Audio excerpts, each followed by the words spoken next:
మీకు ఆ socio fantasy coming డేస్లో ఏమన్నా? నేను అటెంప్ట్ చేయాలనుకుంటున్న ఒక జోనర్ అండి, అది డెఫినెట్గా చేస్తాను. బట్ చేస్తే మాత్రం చాలా బాగా తీస్తాను నమ్మకం ఉంది నాకు, ఎందుకంటే నాకు జయదేవ్ తెలుస్తుంది చాలా ఇష్టం. So all time favourite songs, audio, visual, sentiment, drama అన్నీ కలగలిపి ఉంటుంది. అది అలా ఏదైనా చేయాలని ఉంది, చూస్తాం.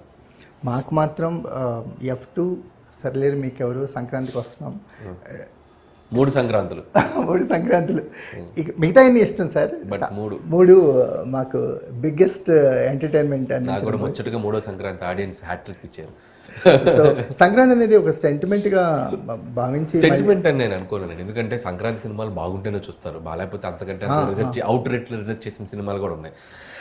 కొంతమంది అనుకుంటుంటారు ఆ పండగ కాబట్టి అదే పండగకి మనం చూసాం, వేరే పండగ కాబట్టి అనేది నేను ఎప్పుడూ ఒప్పుకోను. సో పండగకి ఏంటంటే ఒక 20% రెవెన్యూ అడిషన్ అవుద్ది అంతే. 80% రెవెన్యూ అనేది సినిమా బాగుంటేనే వస్తుంది.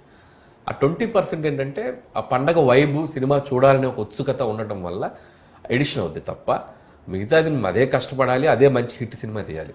కాబట్టి పండగ అడ్వాంటేజ్తో సినిమా ఆడిందంటే నేను ఎప్పుడు ఒప్పుకోను. పండగ అడ్వాంటేజ్తో 20-30 కోట్లు ఎక్కువ కలెక్ట్ చేసిందంటే ఒప్పుకుంటాను. బాగున్న సినిమాకి అడ్వాంటేజ్ దొరికింది తప్ప. కాబట్టి సో పండగకి రావటం నాకు ఇష్టం, ఎందుకంటే మీరు అన్నట్టే నేను చేసిన 8 సినిమాల్లో 4 సినిమాలు, మీరు 3 చెప్పారు. పటాస్ కూడా జనవరి 23, ఆల్మోస్ట్ అది పొంగల్ కింద లెక్కేయచ్చు.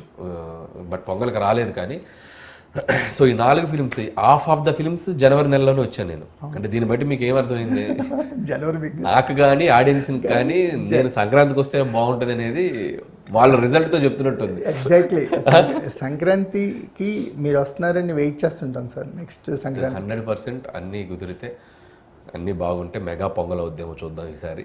సూపర్, మంచి టైటిల్ ఇచ్చారు. Wish you all the best. Next